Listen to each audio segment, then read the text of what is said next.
Anda yang tak sanggup mengejar bacaan Al-Fatihahnya, itu sudah sah Al-Fatihah tadi diwakili bacaan imam. Jadi kalau Anda dapat ruku begini, Anda sudah dapat 1 rakaat. Tapi kalau Anda dapat masih berdiri, Anda kejar Al-Fatihahnya supaya dapat di situ. Assalamualaikum Ustaz. Waalaikumsalam warahmatullahi wabarakatuh. Saya ingin bertanya mengenai masbuk. Kenapa Anda masih masbuk juga sampai malam ini ya? Dari kemarin. Baik. Sampai mana batas makmum dikatakan masbuk, terutama salat yang jahar? Lalu untuk makmum apa perlu membaca Al-Fatihah setelah membaca? Amin. Teman-teman sekalian, pertama kita harus berusaha untuk meningkatkan amalan-amalan kita dengan berusaha mengerjakan semaksimal mungkin.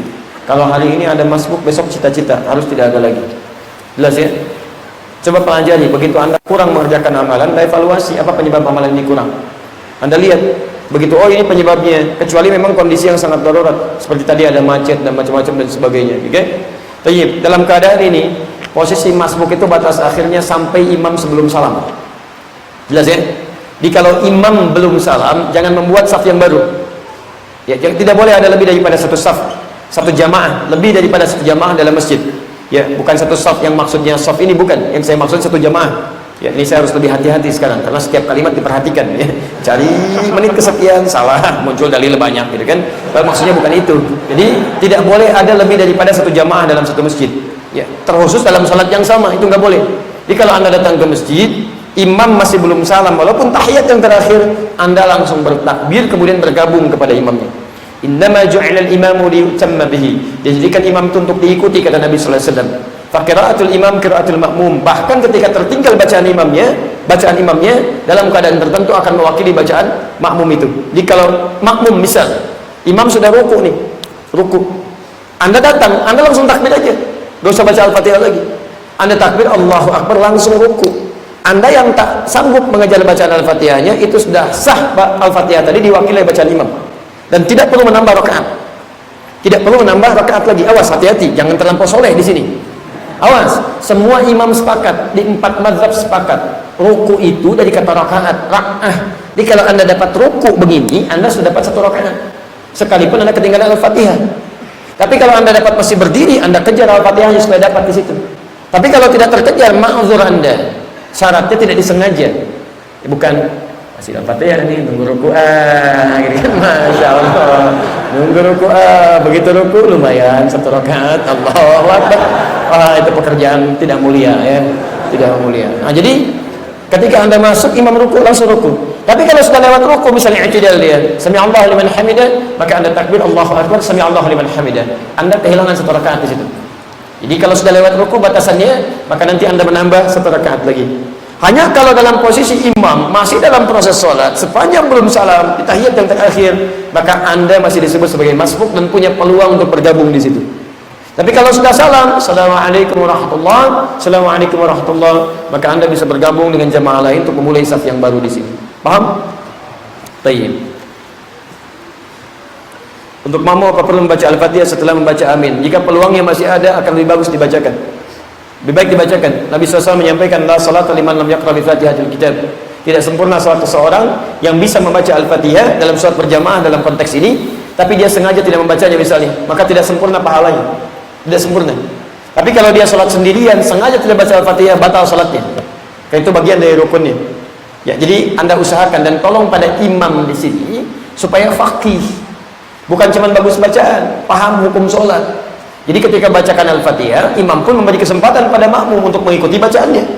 Bisa dengan jeda, ya. Bismillahirrahmanirrahim. Tidak sebentar, makmum ikuti. Alhamdulillahi Rabbil Alamin. Membacakan, kalau Anda bacakan hadar itu yang agak cepat dengan ukuran jadikan dua harakat ya. Alhamdulillahi Rabbil Alamin Ar-Rahmanir Rahim Maliki Yaumiddin Iyyaka na'budu wa iyyaka nasta'in. Misal nanti ada bacaan-bacaan hadar disunnahkan, terutama di sholat-sholat sunnah yang sifatnya lebih daripada 1 rakaat, banyak rakaatnya, seperti tarawih misalnya kan, tarawih itu kan cukup panjang, maka imam jangan membebani. Sudah bacaan panjang, banyak 6 harakat yang dibaca Al-Baqarah, Ali Imran, An-Nisa, begitu salam, rakaat pertama, 2 rakaat kedua, Masya Allah, nggak ada makmumnya ya. Nah itu ya, jadi dalam hal ini berikan kesempatan. Termasuk kalau Anda bacaan hadar setelah waladhdallin, berikan kesempatan. Ghairil maghdubi 'alaihim waladdallin. Amin. Jeda. Anda bacakan. Dan Anda sampai bacaan 3 ayat itu sudah mewakili. Kalau Anda sudah baca sampai Ar-Rahmanir Rahim, itu sudah dipandang cukup mewakili. Karena bacaan terpendek dari satu surah itu 3 ayat. Inna a'tainakal kautsar fasholli lirabbika wanhar inna syani'aka huwal abtar. Jadi kalau Anda sudah 3 ayat, kemudian imam baca surah, Anda diam, simak bacaan imam. Paham? Allah Ta'ala a'lam bis-shawab. Assalamualaikum Ustaz, boleh menunaikan salat nafilah di rumah? Masya Allah. Ya, bukan boleh, boleh banget. Ini, tapi kapan dilakukan nafilah di rumah itu? Kapan dilakukan? Jadi sunnahnya memang kerjakan salat nafilah itu di rumah, sunnahnya. Ya, kerjakan, kata Nabi, kerjakan salat nafilah itu di rumah. Ya, paling takdir maktubah, ya, atau faraid, sepanjang bukan salat fardunya. Salat fardu kerjakan di masjid, ya, salat-salat sunnah, salat fi buyutikum, kerjakan di rumah kalian. Tapi kapan itu dikerjakan? Ya, lihat riwayatnya, kata Ibnu Hajar Al-Asqalani ketika redaksinya mengatakan wa baiti huna, rumahku di sini. Di mana rumah Nabi? Tuh, Anda katakan di masjid kan?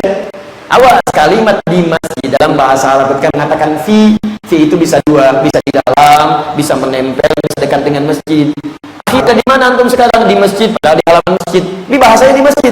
Jadi ketika saya mengatakan di masjid, jangan tafsirkan di dalam masjid.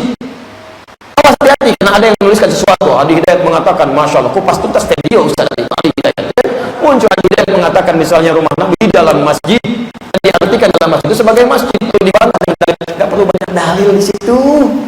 Kata yang saya maksudnya menempel dengan masjid di situ, menempel rumah Nabi di masjid, nempel dengan masjid, dekat dengan masjid. Bahkan sekarang ada areanya di dalam masjid, ada area, tapi tidak disebut sebagai masjid, tapi berada di area masjid. Ini menunjukkan pesan bahwa satu, dalam konteks salat sunnah, kata Ibnu Hajar Al-Asqalani, idza kana baituhu qariban minal masjid. Jika memang rumahnya dekat dengan masjid, maka tunaikanlah salat sunnah ini di rumah. Supaya satu, rumah itu banyak dengan nuansa zikir, banyak digunakan beramal saleh, tidak sepi seperti kuburan. Yang kedua, banyak tempat sujudnya dan akan bersaksi di akhirat kelak di hadapan Allah Subhanahu wa taala. Di semakin banyak tempat sujud, semakin banyak bersaksi. Idza zulzilatil ardu, ketika bumi digoncang sekencang-kencangnya sampai yang di bawah naik ke atas. Wa akhrajatil ardu athqala. Wa qala al insanu, manusia berkata, apa yang terjadi ini? Yauma idzin tuhadditsu akhbaraha. Pada saat itulah setiap tempat yang dipijak di bumi akan bersaksi kepada Allah, mengabarkan kepada Allah apa yang pernah kita lakukan di dalamnya. Jadi kalau rumah Anda dipakai sujud itu rebutan tuh. Karpetnya bicara, ya Allah, saya digunakan sujud. Temboknya bicara, ya Allah, saya jadi saksi melihat dia. Kemudian dindingnya macam-macam semua bicara, rebutan, semua rebutan. Itu yang kita dambakan. Termasuk jika Anda maksiat di dalamnya, dia akan bicara. Ya Allah, si fulan bersembunyi di tempat saya ini, dia pegang saya, dia bersandar pada saya, lakukan maksiat, dia merasa tidak diawasi olehmu, ya Allah, hukum dia. Wa may ya'mal mithqala dzarratin khairan yarah wa may ya'mal mithqala dzarratin syarran yarah. Karena itu yang terbaik Anda tunaikan salat nafilahnya di rumah jika dekat dengan masjid rumahnya. Tapi kalau rumah Anda jauh dari masjid, jangan dipaksakan.